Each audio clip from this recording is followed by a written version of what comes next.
Hi, welcome back to our discussion. ഈ വർഷത്തെ +1 തുല്യതാ പരീക്ഷ എഴുതുന്ന വിദ്യാർത്ഥികൾക്ക് വേണ്ടിയിട്ടുള്ള +1 പൊളിറ്റിക്കൽ സയൻസിൻ്റെ ലാസ്റ്റ് ടൈം റിവിഷനാണ്. ഒരു വീഡിയോയിൽ 10 ചാപ്റ്റർ ഇൻക്ലൂഡ് ചെയ്തിട്ടുള്ള ഫസ്റ്റ് പാർട്ട് വീഡിയോ ആണ്. അതിൻ്റെ സെക്കൻഡ് പാർട്ട് വീഡിയോ നമ്മൾ അപ്ലോഡ് ചെയ്യുന്നതായിരിക്കും. ലാസ്റ്റ് ടൈം നമ്മൾ എന്തെങ്കിലും വിട്ടുപോയിട്ടുണ്ടോ എന്നൊക്കെ നോക്കുന്നതിന് വേണ്ടിയിട്ടാണ്. ഒന്നാമത്തെ പാഠത്തിൽ ഭരണഘടന എന്തുകൊണ്ട് എങ്ങനെയെന്നുള്ള പാഠം, അതിൽ ഒബ്ജക്റ്റീവ് ആയിട്ട് ചോദിക്കുന്ന 1 വേർഡൊക്കെ ചോദിക്കുന്നത് ഭരണഘടന നിർമ്മാണ സമിതിയുടെ അധ്യക്ഷൻ ആരാണ്? ഡോക്ടർ രാജേന്ദ്ര പ്രസാദ് ആണ്.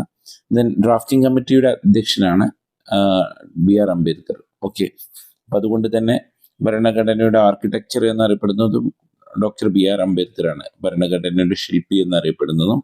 ദെൻ ലക്ഷ്യപ്രമേയം ഒബ്ജക്റ്റീവ് റെസൊല്യൂഷൻ അവതരിപ്പിച്ച് ഭരണഘടനാ നിർമ്മാണ സഭയിൽ ഒബ്ജക്റ്റീവ് റെസൊല്യൂഷൻ അവതരിപ്പിച്ച് ജവഹർലാൽ നെഹ്റു ആണ്. ദെൻ ഭരണഘടന രൂപീകൃതമായിട്ടുള്ളത് 1949 നവംബർ 26 ആണ്. അതുകൊണ്ട് തന്നെ എല്ലാ വർഷവും നവംബർ 26 കോൺസ്റ്റിറ്റ്യൂഷണൽ ഡേ ആയിട്ട് ആചരിക്കുന്നുണ്ട്. ദെൻ ഔദ്യോഗികമായിട്ട് നിലവിൽ വന്നിട്ടുള്ളത് ജനുവരി 26, 1950. അതുകൊണ്ടാണ് ഇന്ത്യ റിപ്പബ്ലിക്കായിട്ട് മാറിയിട്ടുള്ളത് ഓർത്തു വെക്കുക. ദെൻ ഇത് സ്ഥിരമായിട്ട് ചോദിക്കുന്ന ചോദ്യമാണ് ഭരണഘടനയുടെ ചുമതലകൾ എന്തെല്ലാം എന്നുള്ളത്. അപ്പോൾ ഒരു 5 ചുമതലകളാണ് ഏതൊരു ഭരണഘടനക്കും ഉള്ളത്. എല്ലാ വർഷവും ചോദിക്കുന്നതാണ്. ഈ പാഠത്തിൽ മെയിനായിട്ട് ചോദിക്കുന്നതാണ്. ഒരു 6 മാർക്ക് 5 മാർക്കിൽ ചോദിക്കും. അപ്പോൾ ഭരണഘടന ഏകോപനവും ഉറപ്പും നൽകുന്നു. ഇതൊന്ന് വിശദീകരിച്ച് എഴുതണം. ദെൻ തീരുമാനമെടുക്കാനുള്ള അധികാരം നിർണ്ണയിക്കുന്നു. ഗവൺമെന്റിന്റെ അധികാരങ്ങൾക്ക് പരിധി നിശ്ചയിക്കുന്നു. ഒരു സമൂഹത്തിന്റെ ലക്ഷ്യങ്ങളും അഭിലാഷങ്ങളും ഉയർത്തിപ്പിടിക്കുന്നു. ഒരു ജനതയ്ക്ക് മൗലികമായിട്ടുള്ള വ്യക്തിത്വം നൽകുന്നു. ഇതെല്ലാമാണ് ഒരു ഭരണഘടനയുടെ ചുമതല എന്നുള്ളത്. അപ്പോൾ ഈ കാര്യം ഓർത്തു വെക്കുക. ഇത് എന്തായാലും 5 മാർക്കിലാണെങ്കിൽ ഇതൊന്ന് ജസ്റ്റ് ഒന്ന് വിശദീകരിച്ച് എഴുതണം എന്നുള്ളതാണ്. അപ്പോൾ വിശദീകരിച്ചിട്ടുള്ള വീഡിയോസ് ഓൾറെഡി നമ്മൾ ഇട്ടിട്ടുണ്ട്, അത് കാണാം. ദെൻ ഒരു ഭരണഘടനയുടെ ആധികാരികത തീരുമാനിക്കുന്നത് 3 കാര്യങ്ങൾ കൊണ്ടാണ് എന്ന് ഓർത്തു വെക്കുക. ഇതും ചോദ്യം വരും, ഇമ്പോർട്ടൻ്റ് ആണ്. ഓക്കെ, അപ്പോൾ ഒന്ന് അതിൻ്റെ പ്രഖ്യാപന രീതി. അതെങ്ങനെയാണ് പ്രഖ്യാപിക്കുന്നത്? ഇന്ത്യൻ ഭരണഘടന തയ്യാറാക്കിയത് നമുക്കറിയാം, ഇന്ത്യൻ ഭരണഘടനാ നിർമ്മാണ സഭയാണ്, കോൺസ്റ്റിറ്റ്യൂവൻ്റ് അസംബ്ലിയാണ്. അപ്പം അതുകൊണ്ട് തന്നെ അതിൻ്റെ പ്രഖ്യാപന രീതി അംഗീകരിക്കപ്പെട്ട ഒന്നാണ് എന്നുള്ളത്. ദെൻ ഭരണഘടനയിലെ മുഖ്യ വ്യവസ്ഥകൾ. ഭരണഘടനയുടെ മുഖ്യ വ്യവസ്ഥകൾ എല്ലാവർക്കും സ്വീകാര്യമായിരിക്കണം. അത് ആക്സെപ്റ്റബിൾ ആയിരിക്കണം. എല്ലാവരും എന്ത് ചെയ്യണം? സ്വീകരിക്കണം എന്നുള്ളതാണ്. അപ്പം നമുക്ക് ഇന്ത്യയിലെ നാനാകോടി ജനങ്ങളുണ്ട്. അപ്പോൾ അവരെല്ലാവരെയും ഒരുമിച്ച് കൊണ്ടുപോകാൻ ഈ മുഖ്യ വ്യവസ്ഥകൾക്കൊക്കെ കഴിയണം എന്നുള്ളതാണ്. ദെൻ സ്ഥാപനപരമായിട്ടുള്ള രൂപരേഖയിലുള്ള സന്തുലിത രീതി. അതായത് ഭരണകൂടത്തിൻ്റെ 3 ഘടകങ്ങൾ കൃത്യമായിട്ടുള്ള അധികാര വിഭജനം. നമുക്കറിയാം, ലെജിസ്ലേറ്റർ ഉണ്ട്, അഥവാ നിയമനിർമ്മാണ വിഭാഗമുണ്ട്, എക്സിക്യൂട്ടീവ് ഉണ്ട്, കാര്യനിർവഹണ വിഭാഗമുണ്ട്, ദെൻ ജുഡീഷ്യറി ഉണ്ട്, ദെൻ നീതിന്യായ വിഭാഗം. അപ്പോൾ ഈ 3 ഘടകങ്ങളിൽ എന്തൊക്കെയാണ്? ലെജിസ്ലേറ്ററിന്റെ ഉത്തരവാദിത്വം എന്തൊക്കെ, എക്സിക്യൂട്ടീവിന്റെ ഉത്തരവാദിത്വം എന്താണ്, ജുഡീഷ്യറിയുടെ ഉത്തരവാദിത്വം എന്താണ് എന്നുള്ളൊരു കൃത്യമായിട്ടുള്ള അധികാര വിഭജനം ഉണ്ടായിരിക്കണം എന്നാണ് പറയപ്പെടുന്നത്. ദെൻ ഇതിൽ നമ്മൾ അടുത്ത ഒരു ചോദ്യം മാച്ച് ഫോളോയിങ്സ് ഒക്കെ ആയിട്ട് ചോദിക്കുന്ന ഒരു ചോദ്യമാണ് ഇന്ത്യൻ ഭരണഘടനയിൽ കടമെടുത്തിട്ടുള്ള ആശയങ്ങളാണ്. നമ്മൾ ബ്രിട്ടീഷ് ഭരണഘടനയിൽ നിന്നാണ് കൂടുതലായിട്ട് കടമെടുത്തിട്ടുള്ളത്. നിയമവാഴ്ച, അതുപോലെ തന്നെ FPTP കേവല ഭൂരിപക്ഷ വ്യവസ്ഥ, parliamentary form of government, parliamentary government, speaker പദവിയും അധികാരങ്ങളും. ഫ്രഞ്ച് ഭരണഘടനയിൽ നമ്മുടെ കോൺസ്റ്റിറ്റ്യൂഷന്റെ പ്രിയാമ്പിളിലേക്ക് എടുത്തിട്ടുള്ള സ്വാതന്ത്ര്യം, സമത്വം, സാഹോദര്യം, ലിബർട്ടി, ഇക്വാലിറ്റി, ഫ്രട്ടേണിറ്റിയാണ്. സ്ഥിരമായിട്ട് ചോദിക്കുന്നതാണ് അമേരിക്കൻ ഭരണഘടനയിൽ നിന്നും മൗലികാവകാശം, പുനരവലോകനം, ജുഡീഷ്യൽ റിവ്യൂ ആണ്. ഭരണഘടന പുനരവലോകനം, സ്വതന്ത്രമായിട്ടുള്ള നീതിന്യായ വ്യവസ്ഥ. അയർലാൻഡിൽ നിന്ന് നിർദ്ദേശക തത്വങ്ങൾ, DPSP. ദെൻ കാനഡയിൽ നിന്ന് ഫെഡറൽ, കോഷി ഫെഡറൽ സിസ്റ്റം ആണ്. ദെൻ ഓസ്ട്രേലിയയിൽ നിന്ന് വരുന്നത് കൺകറന്റ് ലിസ്റ്റ് ആണ് എന്നുള്ളത് ഓർത്തു വെക്കാം. ഇതാണ് 1ാമത്തെ പാഠം. നമ്മൾ നേരിട്ട് 2ാമത്തെ ചാപ്റ്ററിലേക്ക് പോകുന്നു, മൗലികാവകാശങ്ങൾ. ഏറ്റവും കൂടുതൽ എസ്സേ വരുന്നതാണ് ഈ ഇന്ത്യൻ ഭരണഘടനയിലെ മൗലികാവകാശങ്ങൾ ചുരുക്കി വിവരിക്കാൻ ആയിട്ടാണ് എസ്സേകളൊക്കെ ആയിട്ട് കണ്ടിട്ടുള്ളത്. 2024 അത്തരത്തിലുള്ള ചോദ്യങ്ങളാണ് കണ്ടിട്ടുള്ളത്. അപ്പോൾ ഇന്ത്യൻ ഭരണഘടനയിൽ 6 മൗലികാവകാശങ്ങൾ ഉണ്ടായിരുന്നു. 6 മൗലികാവകാശങ്ങളുണ്ട്. ഒറിജിനൽ നമുക്ക് 7 ഉണ്ടായിരുന്നു, പക്ഷേ സ്വത്തവകാശം നമ്മൾ എന്ത് ചെയ്തിട്ടുണ്ട്? എടുത്തു കളഞ്ഞിട്ടുണ്ടായിരുന്നു. ആർട്ടിക്കിൾ 31 എടുത്തു കളഞ്ഞിട്ടുള്ളത് എന്ന് ഓർത്തു വെക്കുക. സമത്വത്തിനുള്ള അവകാശം, റൈറ്റ് ടു ഈക്വാളിറ്റി, 14 മുതൽ 18 വരെയാണ്. സ്വാതന്ത്ര്യത്തിന് ഉള്ള അവകാശം 19 മുതൽ 22 ആണ്. ചൂഷണത്തിനെതിരെയുള്ള അവകാശം 23 മുതൽ 24 ആണ്. ദെൻ മതസ്വാതന്ത്ര്യത്തിന് 25 മുതൽ 28 വരെയാണ്. സാംസ്കാരിക വിദ്യാഭ്യാസപരമായിട്ടുള്ള അവകാശം 29, 30 ദെൻ ഭരണഘടനാ പ്രതിവിധിക്കുള്ള അവകാശം 32. അപ്പോൾ നമ്മൾ ഇതിൽ നിന്ന് ആർട്ടിക്കിൾ 31 എടുത്തു കളഞ്ഞിട്ടുണ്ട്. അത് റൈറ്റ് ടു പ്രോപ്പർട്ടി എന്നുള്ളതായിരുന്നു. ഇത് എല്ലാ ജനങ്ങൾക്കും ഇത് പ്രൊവൈഡ് ചെയ്യാൻ കഴിയില്ല എന്നതുകൊണ്ടാണ് ഇത് ഒഴിവാക്കിയത് എന്ന് ഓർത്തു വെക്കുക. ഇനി ആദ്യം സമത്വത്തിനുള്ള അവകാശം. നമുക്ക് 5 സമത്വത്തിനുള്ള അവകാശമുണ്ട്. നിയമത്തിന് മുന്നിൽ എല്ലാവരും, equality before the law, equal protection of the law എന്ന് പറയുന്നത്. നിയമത്തിന് മുന്നിൽ എല്ലാവരും സമന്മാരാണ്. ദെൻ പ്രൊഹിബിഷൻ ഓഫ് ഡിസ്ക്രിമിനേഷൻ ആണ്, വിവേചനത്തിൽ നിന്നുള്ള ഒരു സംരക്ഷണമാണ് ആർട്ടിക്കിൾ 15 വരുന്നത്. ഈക്വൽ ഓപ്പർച്യൂണിറ്റിയാണ് 16 വരുന്നത്. അയിത്ത നിർമ്മാർജ്ജനം അഥവാ അബോളിഷൻ ഓഫ് അൺടച്ചബിലിറ്റിയാണ് 17 വരുന്നത്. ദെൻ അബോളിഷൻ ഓഫ് ടൈറ്റിൽസ് ആണ്, ബഹുമതികൾ ഒഴിവാക്കലാണ് 18. അപ്പോൾ ഇത് എല്ലാ ഇന്ത്യക്കാരെ എല്ലാവരും സമന്മാരായിട്ട് കൊണ്ടുവരുന്നതിന് വേണ്ടിയിട്ടാണ് സമത്വത്തിനുള്ള അവകാശം ആർട്ടിക്കിൾ 14 മുതൽ 18 വരെ പറഞ്ഞിട്ടുള്ളത്. ഇനി സ്വാതന്ത്ര്യത്തിനുള്ള അവകാശം ആർട്ടിക്കിൾ 19 മുതൽ 22 വരെയാണ് എന്നുള്ളത് ഓർത്തു വെക്കുക. 19 6 അവകാശങ്ങളുണ്ട്. 6 അവകാശങ്ങൾ താഴെ കൊടുക്കുന്നുണ്ട്. 6 അവകാശം സംഭാഷണത്തിനും ആവിഷ്കാരത്തിനുമുള്ള അവകാശമുണ്ട്, സമ്മേളിക്കാനുള്ള സ്വാതന്ത്ര്യമുണ്ട്, സംഘടനകൾ രൂപീകരിക്കാനുള്ള സ്വാതന്ത്ര്യമുണ്ട്, സഞ്ചാര സ്വാതന്ത്ര്യമുണ്ട്, പാർപ്പിട സ്വാതന്ത്ര്യമുണ്ട്, ഏതൊരു ജോലിയും വ്യാപാരം, വാണിജ്യം, വ്യവസായം എന്നിവയ്ക്കുള്ള സ്വാതന്ത്ര്യം ഉണ്ട് എന്നുള്ളതാണ് ആർട്ടിക്കിൾ 19 നൽകുന്ന 6 സ്വാതന്ത്ര്യം. ഇത് ചിലപ്പോൾ 2 മാർക്കിനൊക്കെ ചോദിക്കും, അല്ലെങ്കിൽ 3 മാർക്കിന് ചോദിക്കും. ആർട്ടിക്കിൾ 19 നൽകുന്ന 6 സ്വാതന്ത്ര്യങ്ങൾ ഏതൊക്കെയെന്നുള്ളത്: സംഭാഷണത്തിനും ആവിഷ്കാരത്തിനുമുള്ളത്, സമ്മേളന സ്വാതന്ത്ര്യം, സംഘടനാ സ്വാതന്ത്ര്യം, സഞ്ചാര സ്വാതന്ത്ര്യം, പാർപ്പിട സ്വാതന്ത്ര്യം, ദെൻ തൊഴിൽ സ്വാതന്ത്ര്യം എന്നുള്ളത്. ദെൻ നമ്മൾ 19 വന്നത്. 19 6 അവകാശങ്ങൾ ഉറപ്പ് നൽകുന്ന 6 അവകാശങ്ങൾ താഴെ കൊടുത്തു. ദെൻ ആർട്ടിക്കിൾ 20 കുറ്റകൃത്യങ്ങൾക്കും അന്യായമായ ശിക്ഷയ്ക്കുമെതിരെയുള്ള സംരക്ഷണം. ഒരാൾ കുറ്റം ചെയ്തിട്ടുണ്ടെങ്കിൽ അയാളെ ശിക്ഷിക്കുന്ന നടപടിയുമായി ബന്ധപ്പെട്ടിട്ടുള്ള കാര്യങ്ങളാണ്. അന്യായമായ ശിക്ഷയ്ക്കെതിരെയുള്ള സംരക്ഷണമാണ്. Then right to life and personal ലിബർട്ടിയാണ് ആർട്ടിക്കിൾ 21. ദെൻ ആർട്ടിക്കിൾ 21A എന്നുള്ള പൊതുവായിട്ട് കൂട്ടിച്ചേർത്തതാണ്. വിദ്യാഭ്യാസത്തിനുള്ള അവകാശമാണ്. ആർട്ടിക്കിൾ 21A 6 മുതൽ 14 വയസ്സ് വരെയുള്ള കുട്ടികൾക്ക് നിർബന്ധിതം സൗജന്യമായിട്ടുള്ള വിദ്യാഭ്യാസം പ്രൊവൈഡ് ചെയ്യുക എന്നുള്ളതാണ് ആർട്ടിക്കിൾ 21A. 22 അന്യായമായിട്ടുള്ള അറസ്റ്റും തടങ്കലും. ഒരാളെ അന്യായമായിട്ട് അറസ്റ്റ് ചെയ്യുന്നതിനും തടങ്കൽ പാർപ്പിക്കുന്നതിനുമെതിരെയുള്ള സംരക്ഷണമാണ് ആർട്ടിക്കിൾ 22 വരുന്നത്. ദെൻ 23 ചൂഷണത്തിന് 24 ചൂഷണത്തിനെതിരെയുള്ള അവകാശം. സമൂഹത്തിൽ ചൂഷണം ചെയ്യപ്പെടുന്ന 2 വിഭാഗം സ്ത്രീകളെയും അതുപോലെ തന്നെ കുട്ടികളുമാണ്. അപ്പോൾ അവരെ സംരക്ഷിച്ചുകൊണ്ടാണ് പ്രധാനമായിട്ടും ഈ ഒരു നിയമം കൊണ്ടുവന്നിട്ടുള്ളത്. അതായത് അടിമ പണിയും നിർബന്ധിത തൊഴിലും നിരോധിക്കുന്നു എന്നുള്ളതും അതുപോലെ തന്നെ ബാലവേല നിരോധനം, ഇതൊക്കെയാണ് ആർട്ടിക്കിൾ 23 to 24 പറയപ്പെടുന്നത്. ദെൻ ആർട്ടിക്കിൾ 25 to 28 ആണ് മതസ്വാതന്ത്ര്യം, right to freedom of religion പറയുന്നത്. ഇഷ്ടമുള്ള മതം സ്വീകരിക്കാനും ആചരിക്കാനും പ്രചരിപ്പിക്കാനുമുള്ള അവകാശം ആർട്ടിക്കിൾ 25 പറയുന്നുണ്ട്. 26 എല്ലാ മതങ്ങളിലും മതകാര്യങ്ങൾ നടത്തുന്നതിനുള്ള അവകാശം പറയുന്നുണ്ട്. മതത്തിന്റെ നടത്തിപ്പിനും അഭിവൃദ്ധിക്കോ വേണ്ടിയിട്ട് നികുതി നൽകാൻ ആരെയും നിർബന്ധിക്കരുത് എന്നുള്ളത്. ഒരു മതത്തിന്റെ പ്രൊമോഷന് വേണ്ടിയിട്ട് ഒരിക്കലും എന്ത് ചെയ്ത് നികുതി കൊടുക്കരുതെന്നാണ്. 28 പറയുന്നത് വിദ്യാഭ്യാസ സ്ഥാപനങ്ങൾ മതപരമായിട്ടുള്ള ബോധനം നിരോധിക്കുന്നു. സർക്കാർ ഫണ്ടഡ് ആയിട്ടുള്ള എഡ്യൂക്കേഷൻ ഇൻസ്റ്റിറ്റ്യൂഷൻസ്, സർക്കാരിന്റെ നിയന്ത്രണത്തിലുള്ള എഡ്യൂക്കേഷൻ ഇൻസ്റ്റിറ്റ്യൂഷനുകളുടെ ഒരു മതത്തിന്റെയും, അത് പ്രബലമായിട്ടുള്ള മതത്തിന്റെ ഏറ്റവും കൂടുതൽ ആൾക്കാർ വിശ്വസിക്കുന്ന മതമായാലും കുറഞ്ഞ ആൾക്കാർ വിശ്വസിക്കുന്ന മതമായാലും അവരുടേതായിട്ടുള്ള ഒരു ബോധനവും ഒന്നും നൽകരുത് എന്നുള്ളതാണ്. 29 മുതൽ 30 വരെയുള്ളത് 2 ആർട്ടിക്കിൾ ന്യൂനപക്ഷങ്ങളുടെ അവകാശങ്ങൾ സംരക്ഷിക്കുന്നതും വിദ്യാഭ്യാസ സാംസ്കാരിക അവകാശങ്ങൾ നൽകുന്നതുമാണ്. അപ്പോൾ ന്യൂനപക്ഷങ്ങൾക്ക് അവരുടെ ഭാഷ, ലിപി, സംസ്കാരം എന്നിവയുടെ കാര്യത്തിൽ സംരക്ഷണം നൽകുന്നു എന്നുള്ളതാണ്. എല്ലാ ന്യൂനപക്ഷങ്ങൾക്കും ഇഷ്ടപ്രകാരം വിദ്യാഭ്യാസം, അതുപോലെ തന്നെ ഇഷ്ടപ്രകാരം വിദ്യാഭ്യാസ സ്ഥാപനങ്ങൾ സ്ഥാപിക്കുന്നതും നടത്തുന്നതിനുള്ള അവകാശമുണ്ട് ആർട്ടിക്കിൾ 13 ഉള്ളത്. ദെൻ ഏറ്റവും ലാസ്റ്റ് 6ാമത്തെ അവകാശം ഇന്ത്യൻ ഭരണഘടനയുടെ heart and soul of Indian constitution, Indian ഭരണഘടന ഹൃദയവും ആത്മാവും എന്നറിയപ്പെടുന്ന വകുപ്പാണ് ആർട്ടിക്കിൾ 32 എന്നുള്ളത്. അപ്പോൾ ഈ 32 ഇല്ലാതെ വേറൊരു വകുപ്പും കൊടുത്തിട്ട് കാര്യമില്ല എന്നുള്ളത് കൊണ്ടാണ് ആർട്ടിക്കിൾ 32 ഇന്ത്യൻ ഭരണഘടനയുടെ ഹൃദയവും ആത്മാവും എന്നറിയപ്പെടുന്നത്. അത് മൗലികാവകാശങ്ങൾ ലംഘിക്കപ്പെട്ടാൽ അത് പുനഃസ്ഥാപിച്ച് കിട്ടാനുള്ള അവകാശത്തെയാണ് നമ്മൾ ഭരണഘടനാ പ്രതിവിധിക്കുള്ള അവകാശത്തിൽ ഉൾപ്പെട്ടിട്ടുള്ളത്. അതിൽ 5 റിട്ടുകളാണ് നമുക്കുള്ളത്.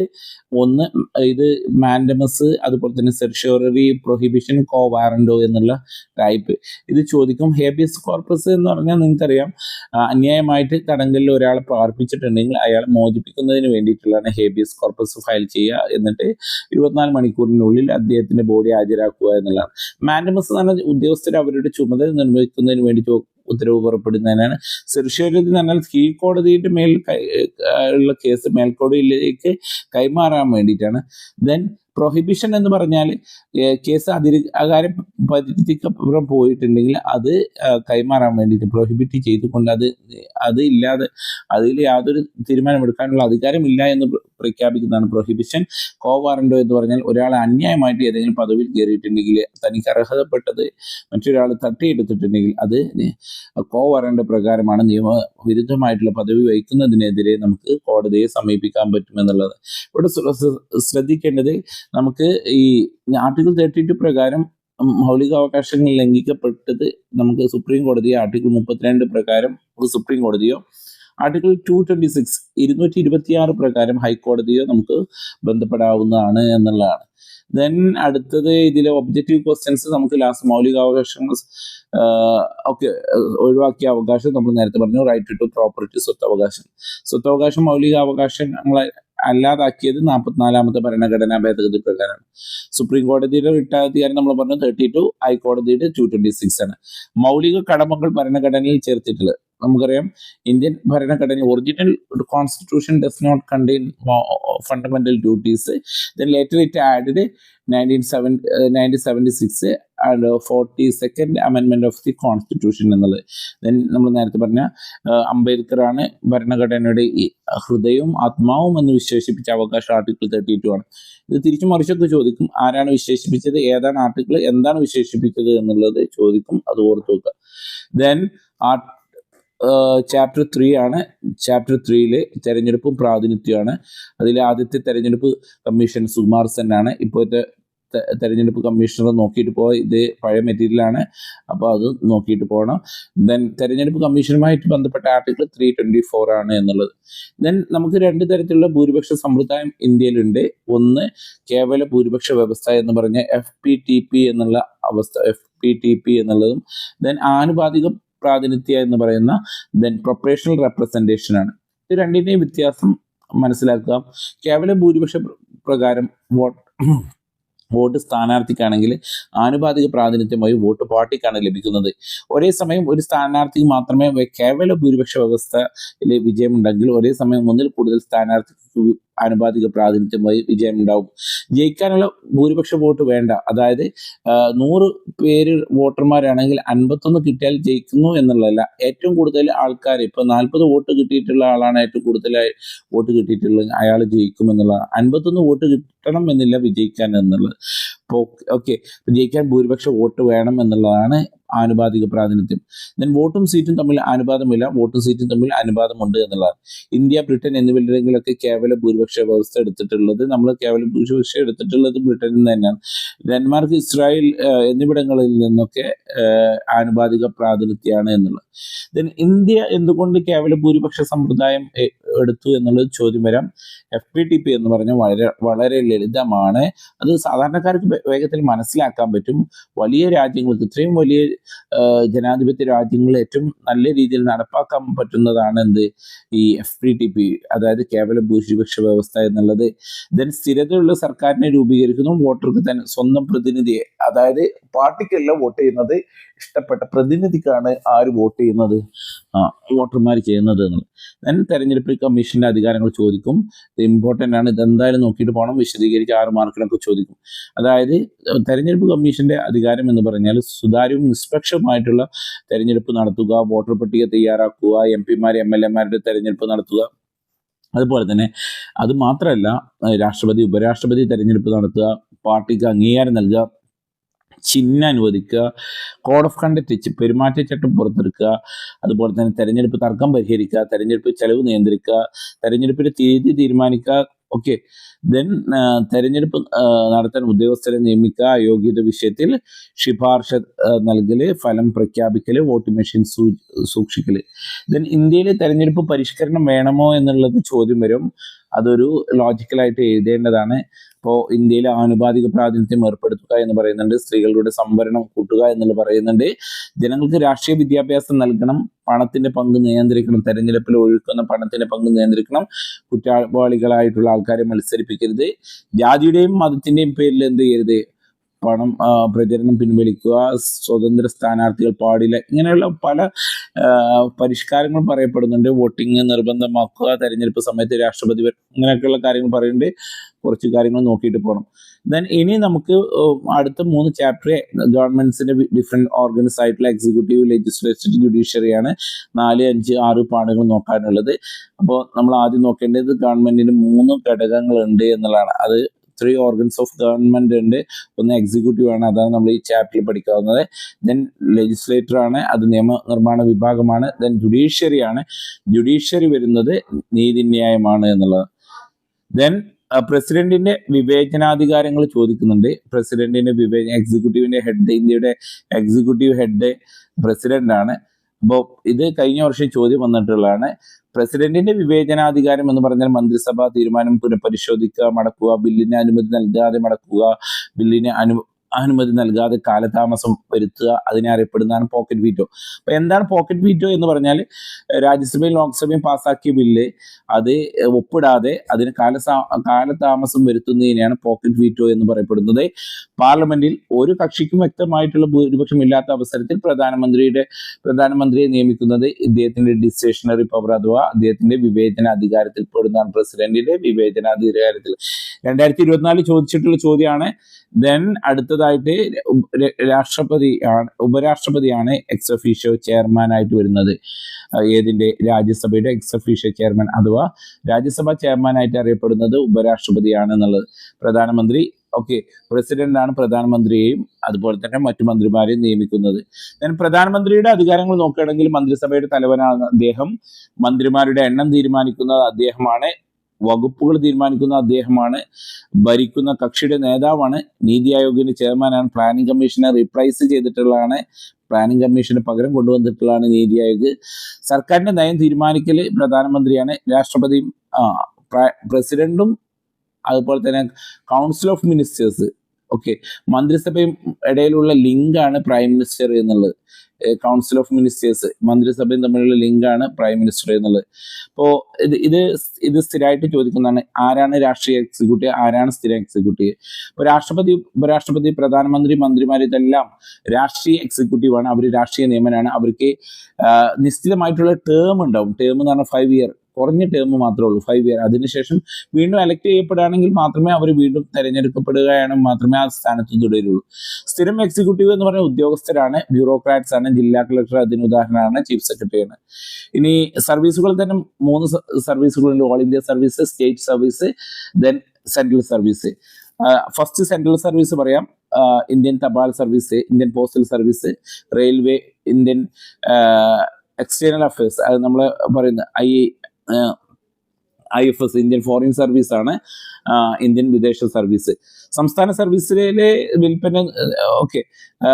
വിൽപ്പന നികുതി, ആരോഗ്യ സേവനങ്ങൾ, അതുപോലെ തന്നെ കൃഷി, ഈ മേഖലയിലൊക്കെ സംസ്ഥാന സർവീസ് എന്ന് പറഞ്ഞാൽ സംസ്ഥാന PSC നടത്തുന്നതാണ്. ഇത് സംസ്ഥാന ലിസ്റ്റിലുള്ള കാര്യങ്ങളാണ് ഇവിടെ എഴുതിയിട്ടുള്ളത്. അപ്പോൾ സംസ്ഥാന ഗവൺമെന്റ് നിയമനം നടത്തുന്ന സർവീസുകളാണ് സംസ്ഥാന സർവീസ് ഉള്ളത്. ഇതല്ല വിൽപ്പന നികുതി, ആരോഗ്യ നികുതി, ഇതല്ല, ഇത് തെറ്റാണ്.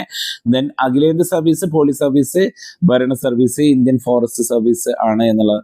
ദെൻ 5ാമത്തെ ചാപ്റ്റർ നമ്മൾ പറഞ്ഞു ലെജിസ്ലേറ്റർ ആണ്. ഗവൺമെന്റിന്റെ 2ാമത്തെ ഓർഗനാണ് ലെജിസ്ലേറ്റർ എന്നുള്ളത്. ദെൻ ഇന്ത്യൻ ലെജിസ്ലേറ്റർ 2 തട്ടായിട്ടാണ്, അല്ലെങ്കിൽ 2 ബൈക്യാമറലാണ് എന്ന് പറയാറുണ്ട്. അതിന് 2 ഹൗസുകളുണ്ട്, രാജ്യസഭയുണ്ട്, ലോക്സഭയുണ്ട്. ഇവരുടെ 2ന്റെ ഉത്തരവാദിത്വം നിയമനിർമ്മാണം എന്നുള്ളതാണ്, എക്സിക്യൂട്ടീവിനെ നിയന്ത്രിക്കുന്നു എന്നുള്ളതാണ്. രാഷ്ട്രപതി, ഉപരാഷ്ട്രപതി തെരഞ്ഞെടുപ്പിൽ പങ്കാളികളാവുന്നു. രാഷ്ട്രപതി, ഉപരാഷ്ട്രപതി. ഭരണഘടനാ ഭേദഗതി ഇവർക്കുണ്ട്, ഇംപീച്ച്മെന്റ് ഉണ്ട്, ദെൻ അവിശ്വാസ പ്രമേയം. ഇത് 2ഉം ആർക്കില്ല? രാജ്യസഭയ്ക്കില്ല. ധനബില്ലിന് മേലിലുള്ള തീരുമാനമെടുക്കാനും അവിശ്വാസ പ്രമേയം, അതായത് നിലവിലുള്ള മന്ത്രിസഭയ്ക്കെതിരെ ഒരു അവിശ്വാസ പ്രമേയം കൊണ്ടുവരാനും ഉള്ള അധികാരം ലോക്സഭയ്ക്ക് മാത്രമാണ് ഉള്ളത് എന്നുള്ളത് ഓർത്തു വെക്കുക. ഇനി ഇതാണ് ലോക്സഭയുടെയും രാജ്യസഭയുടെയും പ്രത്യേക അധികാരങ്ങളായിട്ടുള്ളത്. ദെൻ ലോക്സഭയിൽ ഭൂരിപക്ഷ പ്രകാരമാണ് സർക്കാർ രൂപീകരിക്കുന്നത്. ലോക്സഭയിൽ ആർക്കാണ് ഭൂരിപക്ഷം ലഭിക്കുന്നത്? ലോക്സഭയിൽ MP മാരിലും ഏറ്റവും കൂടുതൽ അധികാരം, ഏറ്റവും കൂടുതൽ എം പിമാർ ആർക്കാണോ ആ പാർട്ടി ആയിരിക്കും അധികാരത്തിൽ വരുന്നത് എന്നുള്ളത്. ഒരു ബില്ല് നിയമമാവുന്നത് 3 ഘട്ടങ്ങളിലൂടെ പോയിട്ടാണ്. 1-ാം വായന, 2-ാം വായന, 3-ാം വായന എന്നുള്ളതാണ്. 1-ാം വായനയിലെ ബില്ലിന്റെ അവതരണമാണ്. 2-ാം വായന ബില്ലിന്റെ അടിസ്ഥാന തത്വങ്ങളെ കുറിച്ച് ചർച്ച ചെയ്യുന്നതാണ്. പിന്നെ കമ്മിറ്റി ഘട്ടം, റിപ്പോർട്ട് ഘട്ടം കഴിഞ്ഞിട്ട് 3-ാം വായന അവസാന ഘട്ടമാണ്. പിന്നെ ആ ബില്ല് എന്ത് ചെയ്യുന്നു, വോട്ടിനിടുകയാണ്. ആ ബില്ല് വോട്ടിനിടുകയാണെങ്കിൽ ശ്രദ്ധിക്കേണ്ടതായിട്ടുള്ളത്, ബില്ല് പാസ്സാക്കിയാൽ then bill send to next house. ഇപ്പൊ രാജ്യസഭയാണ് പാസ്സാക്കിയിട്ടുള്ളത്, ബില്ല് ലോക്സഭയിലേക്ക്. മറ്റേ സഭയിലും രാജ്യസഭ ഇതേ പ്രൊസീജിയർ പാസ്സാക്കി, ദെൻ ലോക്സഭയിലും ഇതേ നടപടികൾ എന്ത് ചെയ്യും, 1-ാം വായന, 2-ാം വായന, 3-ാം വായന കഴിഞ്ഞിട്ടാണ് ബില്ല് വോട്ടിനിടുന്നത്. പാസ്സായിട്ടുണ്ടെങ്കിൽ എന്ത് ചെയ്യുന്നു, ബില്ല് സെൻഡ് ടു പ്രസിഡന്റ് അസന്റിന് വേണ്ടിയിട്ട്, പ്രസിഡന്റിന്റെ ഒപ്പിന് വേണ്ടിയിട്ട്. ദെൻ ബില്ല് പാസ്സായില്ല, അപ്പൊ രാജ്യസഭ പാസ്സാക്കി, ലോക്സഭ പാസ്സാക്കിയിട്ടില്ലെങ്കിൽ then president call joint sitting. President എന്ത് ചെയ്യുന്നു, സംയുക്ത സമ്മേളനം വിളിക്കുന്നു. പ്രസിഡന്റ് ആണ് സംയുക്ത സമ്മേളനം വിളിക്കുന്നത്, ഓർത്തു വെക്കുക. അതിൽ അധ്യക്ഷത വഹിക്കുന്നത് ലോക്സഭ സ്പീക്കറാണ്. സംയുക്ത സമ്മേളനത്തിൽ അധ്യക്ഷത വഹിക്കുന്നത്. രാഷ്ട്രപതിയുടെ അംഗീകാരം നേരത്തെ പറഞ്ഞു. രാഷ്ട്രപതിക്ക് ഒന്നില്ലെങ്കിൽ ഈ ബില്ലിന് അംഗീകാരം നൽകാം, അല്ലെങ്കിൽ തിരിച്ചയക്കാം, റീകൺസിഡർ അല്ലെങ്കിൽ പിടിച്ചു വെക്കാം, പോക്കറ്റ് വീറ്റോ ചെയ്യാം എന്നുള്ളത്. ദെൻ എക്സിക്യൂട്ടീവിനെ എങ്ങനെയാണ് പാർലമെന്റ് നിയന്ത്രിക്കുക, എക്സിക്യൂട്ടീവിനെ എങ്ങനെയാണ്, ഇത് ചോദ്യം വന്നിട്ടുള്ളതാണ് കഴിഞ്ഞ വർഷം. ഓക്കെ. ദെൻ ചോദ്യോത്തരവേള, ശൂന്യവേള, അടിയന്തര പ്രമേയം, അരമണിക്കൂർ ചർച്ചകളിലൂടെ അല്ലെങ്കിൽ ചോദ്യങ്ങളിലൂടെ നിയന്ത്രിക്കാം എന്നുള്ളത്. നിയമങ്ങൾ അംഗീകരിക്കുകയോ തള്ളുകയോ ചെയ്യുക. ഒരു ബില്ല് നിയമമാകാൻ പാർലമെന്റിന്റെ അനുമതി ആവശ്യമാണ് എന്നുള്ളതാണ്. ഓക്കെ. എക്സിക്യൂട്ടീവിന് ഒരിക്കലും ഒരു പുതിയ നിയമം ഉണ്ടാക്കാൻ പറ്റൂല. അത് പാർലമെന്റിൽ പാസ്സാക്കിയാൽ മാത്രമേ ആ ഒരു ബില്ല് നിയമമാകുള്ളൂ. ധനകാര്യ നിയന്ത്രണം, ബജറ്റ് പാർലമെന്റിന്റെ അനുമതി ഇല്ലാതെ ബജറ്റ് പ്രഖ്യാപിക്കാൻ പറ്റൂല. അവിശ്വാസ പ്രമേയം, അവിശ്വാസ വോട്ടെടുപ്പിലൂടെ സർക്കാരിനെ പുറത്താക്കാമെന്നുള്ള, ലോക്സഭക്ക് അതിനുള്ള അധികാരമുണ്ട് എന്നുള്ളത് പറഞ്ഞിട്ടുണ്ട്. ദെൻ 6-ാമത്തെ ചാപ്റ്റർ ഇന്ത്യൻ ഗവൺമെന്റിന്റെ അല്ലെങ്കിൽ നമ്മുടെ ഗവൺമെന്റിന്റെ 3-ാമത്തെ ഓർഗൻ ആയിട്ടുള്ള ജുഡീഷ്യറിയാണ്. ജുഡീഷ്യറി നേരത്തെ നമ്മൾ ഡിസ്കസ് ചെയ്താണ്. റിട്ട് അധികാരം പറഞ്ഞു. റിട്ട് അധികാരം 32 പ്രകാരം സുപ്രീം കോടതി, ആർട്ടിക്കിൾ 226 പ്രകാരം ഹൈക്കോടതിയാണ്. ജുഡീഷ്യറി നിഷ്പക്ഷത ഉറപ്പുവരുത്തുന്നതിന് വേണ്ടിയിട്ട് നമ്മൾ എന്ത് ചെയ്തിട്ടുണ്ട്, എക്സിക്യൂട്ടീവോ ലെജിസ്ലേറ്ററോ ജുഡീഷ്യറിയുടെ കാര്യത്തിൽ ഇടപെടരുത് എന്നുള്ളത് ഓൾറെഡി നമ്മൾ തീരുമാനിച്ചിട്ടുള്ളതാണ്. അപ്പൊ അത് ഉറപ്പുവരുത്താൻ നമ്മൾ അവരെ നിയമിക്കുന്ന രീതിയിൽ, പ്രസിഡന്റാണ് ജഡ്ജിമാരെ നിയമിക്കുന്നത് എന്നുള്ളതാണ്. നിശ്ചിത കാലാവധി ഉണ്ട് അവർക്ക്. വിരമിക്കൽ പ്രായം ഉണ്ട്, 65 വയസ്സോ അല്ലെങ്കിൽ 6 വർഷമോ. ഇത് രണ്ടും അല്ലാതെ അവരെന്ത് ചെയ്യാൻ പറ്റില്ല, പുറത്താക്കാൻ പറ്റില്ല. സാമ്പത്തിക സുരക്ഷിതത്വം ഉണ്ട്. അതായത് സഞ്ചിത നിധിയിൽ നിന്ന്, അതായത് പാർലമെന്റിന്റെ ഇതിൽ നിന്നല്ല, കൺസോളിഡേറ്റഡ് ഫണ്ടിൽ നിന്നാണ് അവര്ക്കുള്ള സാമ്പത്തിക ശമ്പളങ്ങളൊക്കെ കൊടുക്കുന്നത്. വ്യക്തിപരമായിട്ടുള്ള വിമർശനങ്ങൾ പാടില്ല. ജഡ്ജിമാര് വിശ്രമിച്ചാൽ അത് കോടതി അലക്ഷ്യം. ഒരു ജഡ്ജിയെ വിമർശിക്കുന്നത് കണ്ടംപ്റ്റ് ഓഫ് കോർട്ടാണ് എന്നുള്ളത് ഓർത്തു വെക്കുക. പദവിയിൽ സുരക്ഷിതത്വം ഉണ്ട്. ജഡ്ജിമാരെ ഇംപീച്ച് ചെയ്യുന്ന നടപടിയുടെ അല്ലാതെ പുറത്താക്കാൻ പറ്റൂല എന്നുള്ളത്. ഇംപീച്ച് ചെയ്യണം, അല്ലാതെ വെറുതെ പുറത്താക്കാൻ പറ്റൂല. വിരമിക്കൽ ശേഷം പ്രാക്ടീസ് അനുവദിക്കില്ല എന്നുള്ളതും കൂടിയുണ്ട്. ഇന്ത്യൻ ജുഡീഷ്യറിയുടെ ഘടന കഴിഞ്ഞ പ്രാവശ്യം ചോദിച്ചിട്ടുള്ളതാണ്. സുപ്രീം കോടതി, ഹൈക്കോടതി, ജില്ലാ സെഷൻ കോടതി, കീഴ്ക്കോടതികളാണ്. കഴിഞ്ഞ വർഷം ചോദിച്ചിട്ടുള്ളതാണ്, ഓർത്തു വെക്കുക. 2024 ചോദിക്കണം. ദെൻ ഇതും ചോദിച്ചിട്ടുള്ളതാണ്. സുപ്രീം കോടതിയുടെ തനത് അധികാരങ്ങൾ, ഒറിജിനൽ ജൂറിസ്ഡിക്ഷൻ ഏതായിരുന്നു എന്നാണ് ചോദിച്ചിട്ടുള്ളത്. ഇനി ഇപ്രാവശ്യം ചിലപ്പോൾ അപ്പീൽ അധികാരം അല്ലെങ്കിൽ ഉപദേശാധികാരം, ഇത്തരത്തിലുള്ള ചോദ്യങ്ങൾ ചോദിക്കാം. തനത് അധികാരത്തിൽ ഫെഡറൽ തർക്കങ്ങൾ. അപ്പൊ തനത് അധികാരം നമ്മൾ പറഞ്ഞു, 2 സ്റ്റേറ്റുകൾ തമ്മിലുള്ള തർക്കം. ഇപ്പൊ കേരള, തമിഴ്നാട് തമ്മിലുള്ള തർക്കം സുപ്രീം കോടതിയുടെ തനത് അധികാരത്തിൽ പെടുന്നതാണ്. അതേപോലെ തന്നെ കേരളവും കേന്ദ്രവും തമ്മിലുള്ള തർക്കം, ഇതെല്ലാം ഫെഡറൽ തർക്കങ്ങളാണ്. ഇത് സുപ്രീം കോടതിയുടെ, ഇത് ഇന്ത്യയുടെ കേരളത്തിന്റെ ഹൈക്കോടതിയിലല്ല ഇത് വാദിക്കേണ്ടത്, അത് സുപ്രീം കോടതിയിലാണ്. രാഷ്ട്രപതി, ഉപരാഷ്ട്രപതി എന്നിവരുടെ തെരഞ്ഞെടുപ്പ് തർക്കങ്ങള്, മൗലികാവകാശങ്ങള്, ആർട്ടിക്കിൾ 32 പ്രകാരമുള്ള തർക്കങ്ങള്. ദെൻ അപ്പീൽ അധികാരങ്ങൾ എന്ന് പറഞ്ഞാൽ കീഴ്ക്കോടതിയിൽ നിന്ന് വന്ന സിവിൽ, ക്രിമിനൽ കേസുകളിൽ വാദം കേൾക്കുക എന്നുള്ളതാണ്. ഉപദേശാധികാരം എന്ന് പറഞ്ഞാൽ രാഷ്ട്രപതിക്ക് വേണമെങ്കിൽ ചില കാര്യങ്ങളിൽ നിയമോപദേശം നൽകാം. ആ സമയത്ത് റിട്ട് അധികാരം നമ്മൾ പറഞ്ഞു 32 പ്രകാരം. കോർട്ട് ഓഫ് റെക്കോർഡാണ്. അതായത് പഴയ കേസുകളൊക്കെ മെൻഷൻ ചെയ്യുന്നത് നമ്മൾ കേട്ടിട്ടുണ്ട്. കോടതി വിധികൾ നിയമപരവും ഭരണഘടനാപരമായിട്ടുള്ള പ്രാധാന്യമുണ്ട്. ഒരു സുപ്രീം കോടതി ഒരു രേഖാ കോടതിയും കൂടിയാണ്. ദെൻ ആ ഗവൺമെന്റിന്റെ 3 ഓർഗൻസ് കഴിഞ്ഞു. ഇനി ഫെഡറലിസം ആണ്. ഫെഡറലിസം എന്ന് പറഞ്ഞാൽ നമ്മുടെ കേന്ദ്രത്തിലൊരു ഭരണമുണ്ട് അല്ലെ, നമ്മുടെ പ്രൈം മിനിസ്റ്ററിന്റെ നേതൃത്വത്തിൽ കേന്ദ്രത്തിലൊരു ഭരണമുണ്ട്. അതുപോലെ തന്നെ സംസ്ഥാനത്തിൽ ചീഫ് മിനിസ്റ്ററിന്റെ നേതൃത്വത്തിൽ ഒരു ഭരണമുണ്ട്. അപ്പൊ നമുക്ക് ഇത്തരത്തിലുള്ള ഭരണ സംവിധാനമാണ്.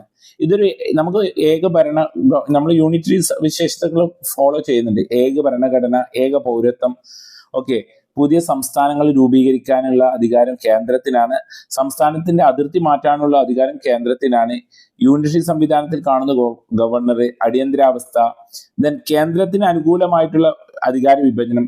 നമുക്കറിയാം, ഒരു ബില്ലിന്റെ മേലെ കേന്ദ്രത്തിനാണ് കൂടുതൽ ഒരു വകുപ്പ് നിയമമാക്കണമെങ്കിൽ അതിൽ ഏറ്റവും കൂടുതൽ അധികാരം അല്ലെങ്കിൽ അതിൽ ഏറ്റവും കൂടുതൽ കാര്യം നിലനിൽക്കുന്നത് കേന്ദ്രത്തിന്റെ കാര്യത്തിലാണ് എന്നുള്ളത്. ദെൻ അഖിലേന്ത്യാ സർവീസ് ഉണ്ട് എന്നുള്ളത്. ദെൻ അവശിഷ്ടാധികാരങ്ങളുണ്ട്. സൈബർ നിയമങ്ങളിൽ പെടുന്നതാണ് അവശിഷ്ടം. ഇതാണ് നേരത്തെ വന്നിട്ടുള്ളത്. Union list 3 ലിസ്റ്റുകളുണ്ട്. ഓക്കെ, കേന്ദ്രത്തിനും സംസ്ഥാന ഗവൺമെന്റിനും അധികാര വിഭജനം കൊടുത്തിട്ടുണ്ട്. ഏതൊക്കെ കാര്യത്തിലാണ് കേന്ദ്ര ഗവൺമെന്റ് നിയമനിർമ്മാണം നടത്തേണ്ടത്, സംസ്ഥാന ഗവൺമെന്റ് ഏതിലാണ് നിയമനിർമ്മാണം നടത്തേണ്ടത്, 2 പേർക്കും കൂടി നിയമനിർമ്മാണം വകുപ്പാണ് കൺകറന്റ് ലിസ്റ്റ് ആയിട്ടുള്ളത്. യൂണിയൻ ലിസ്റ്റിൽ വിദേശകാര്യം, പൗരത്വം, ആണവോർജം, പ്രതിരോധം ഒക്കെയാണ് ഇമ്പോർട്ടന്റ് ആയിട്ടുള്ള വകുപ്പുകളായിരിക്കും. സ്റ്റേറ്റ് ലിസ്റ്റിൽ പോലീസ്, പൊതുജനാരോഗ്യം, തദ്ദേശ ഭരണം, കൃഷി എന്നുള്ളതാണ്. ദെൻ കൺകറന്റ് ലിസ്റ്റിൽ ക്രിമിനൽ നിയമം, വിദ്യാഭ്യാസം, ഫോറസ്റ്റ്, ട്രേഡ് യൂണിയൻ എന്ന് മനസ്സിലാക്കുക. ദെൻ കേന്ദ്ര സംസ്ഥാന ബന്ധങ്ങൾ തർക്ക വിഷയങ്ങളായിട്ടുള്ളത്. നമുക്കറിയാം, തമിഴ്നാട്, പഞ്ചാബ്, പശ്ചിമ ബംഗാൾ, കേരളം തുടങ്ങിയ സംസ്ഥാനം കൂടുതൽ സ്വയംഭരണാധികാരം ആഗ്രഹിക്കുന്നു എന്നുള്ളതാണ്. ദെൻ ഗവർണർമാർ, സംസ്ഥാനത്തിലെ സർക്കാരുകളുടെ സുഗമമായിട്ടുള്ള പ്രവർത്തനം. നമുക്കറിയാം, ഗവർണറും ചീഫ് മിനിസ്റ്ററും തമ്മിൽ നിരന്തരം തർക്കങ്ങൾ, കേരളത്തിലൊക്കെ അത് സുലഭമായിട്ടുള്ളതാണ്. ആർട്ടിക്കിൾ 350 എന്നുള്ളത് 56 രാഷ്ട്രപതി ഭരണം, പ്രസിഡൻസ് റൂള് സംസ്ഥാനങ്ങൾ നടത്തുന്നതിന് വേണ്ടിയിട്ടാണ് രാഷ്ട്രപതി ഭരണം. അപ്പോൾ സംസ്ഥാനങ്ങളുടെ അധികാരത്തിന് വിലക്ക് കൽപ്പിക്കുന്നതിനാണ് ഇത്തരത്തിലുള്ള രാഷ്ട്രപതി ഭരണം ഏർപ്പെടുത്തുന്നത്. പുതിയ സംസ്ഥാന ആവശ്യം, ഭാഷയുടെയും സംസ്കാരത്തിന്റെയും അടിസ്ഥാനത്തിൽ പുതിയ സംസ്ഥാനങ്ങൾ വേണമെന്നുള്ള ആശയം ശക്തമാണ്. ഗൂർഖാലാൻഡ് അതിന് ഉദാഹരണമാണ്. അന്തർ സംസ്ഥാന തർക്കം, അതായത് ഇപ്പൊ മുല്ലപ്പെരിയാർ ഇഷ്യൂസ്, 2 സംസ്ഥാനങ്ങൾ തമ്മിലുള്ള പ്രധാനപ്പെട്ട ഇഷ്യൂ ആണ്, കേരളം തമിഴ്നാടും. അപ്പൊ അതില് കേന്ദ്രം ആരുടെ കൂടെ നിൽക്കുന്നു, കേരളത്തിന്റെ കൂടെയാണോ, ആ ഒരു പ്രശ്നം. പ്രത്യേക അധികാരങ്ങൾ, ആസാം, നാഗാലാൻഡ്, അരുണാചൽ, നോർത്ത് ഈസ്റ്റേൺ സ്റ്റേറ്റ്സില് സ്പെഷ്യൽ പവേഴ്സ് അവർക്ക് കൊടുക്കണം എന്ന് പറഞ്ഞിട്ടുള്ള പ്രശ്നങ്ങളുണ്ട്. അപ്പൊ ഇത് ഇന്ത്യൻ ഫെഡറലിസത്തിനെ ബാധിക്കുന്ന പ്രശ്നങ്ങളാണ്. ദെൻ കഴിഞ്ഞ വർഷം ചോദിച്ചിട്ടുള്ള ഒരു എസ്എ ക്വസ്റ്റ്യൻ ആയിരുന്നു തദ്ദേശ സ്വയംഭരണ സ്ഥാപനങ്ങളെ കുറിച്ച്. ഭരണഘടനയിലെ ഒറിജിനൽ കോൺസ്റ്റിറ്റ്യൂഷനിൽ നമുക്ക് തദ്ദേശ ഭരണ സ്ഥാപനങ്ങൾ ഇല്ലായിരുന്നു. ഇതിന്റെ ഭരണ സ്ഥാപനങ്ങളുടെ പിതാവ് കഴിഞ്ഞ വർഷം ചോദിച്ചായിരുന്നു, റിപ്പൺ പ്രഭു ആണ്. ഓക്കെ, 73ാമത്തെ ഭരണഘടനാ ഭേദഗതി പ്രകാരം ത്രിതല പഞ്ചായത്ത് സംവിധാനം ഇന്ത്യയിൽ നടപ്പിലാക്കി. നമുക്കറിയാം, ഏറ്റവും താഴത്ത് ഗ്രാമപഞ്ചായത്ത്, ബ്ലോക്ക് പഞ്ചായത്ത്, ജില്ലാ പഞ്ചായത്ത് എന്നും 3 തട്ടിലുള്ള ഈ ഒരു രീതിയിൽ ത്രിതല സംവിധാനം കൊണ്ടുവന്നു എന്നുള്ളതാണ്. അപ്പൊ ത്രിതല പഞ്ചായത്ത് സംവിധാനം, ഗ്രാമസഭകൾ ഉണ്ടായി. 3 തലത്തിൽ നേരിട്ടുള്ള തെരഞ്ഞെടുപ്പാണ്. 5 വർഷം കൂടുമ്പോഴാണ് പഞ്ചായത്തുകളിലേക്കുള്ള തെരഞ്ഞെടുപ്പ് നടക്കുന്നത്. സീറ്റുകൾ സ്ത്രീകൾക്ക് സംവരണമുണ്ട്. നൗ 50% ഓഫ് സീറ്റ് സംവരണം ചെയ്യപ്പെട്ട് സ്ത്രീകൾക്കാണ്. SC ST-ക്കാർക്ക് സംവരണമുണ്ട്. 29 വിഷയങ്ങൾ പഞ്ചായത്തുകൾക്ക്, സംസ്ഥാന ഗവൺമെന്റിന്റെ കീഴിലുള്ള 29 വിഷയങ്ങള് നിയമനിർമ്മാണം നടത്തുന്നതിന് മറ്റുള്ള 29 വിഷയങ്ങൾ ആർക്ക് കൊടുത്തു, പഞ്ചായത്തുകൾക്ക് കൊടുത്തിട്ടുണ്ട്. ദെൻ ഇതിനു വേണ്ടിയിട്ട് തെരഞ്ഞെടുപ്പ് നടത്താൻ നമുക്കറിയാം, നമ്മുടെ MLA-മാരും MP-മാരെയൊക്കെ തെരഞ്ഞെടുക്കുന്നത് കേന്ദ്ര തെരഞ്ഞെടുപ്പ് കമ്മീഷണർ ആണെങ്കിൽ സംസ്ഥാന തെരഞ്ഞെടുപ്പ് കമ്മീഷൻ നിലവിൽ വന്നിട്ടുണ്ട്. അത് പഞ്ചായത്തുകളിലേക്ക് തെരഞ്ഞെടുപ്പ്, അതായത് ത്രിതല പഞ്ചായത്ത് തെരഞ്ഞെടുപ്പ് നടത്തുന്നതിന് വേണ്ടിയിട്ടാണ് സംസ്ഥാന കമ്മീഷൻ നിലവിൽ വന്നിട്ടുണ്ട്. തെറ്റിക്കാൻ വേണ്ടിയിട്ട് ചോദിക്കും.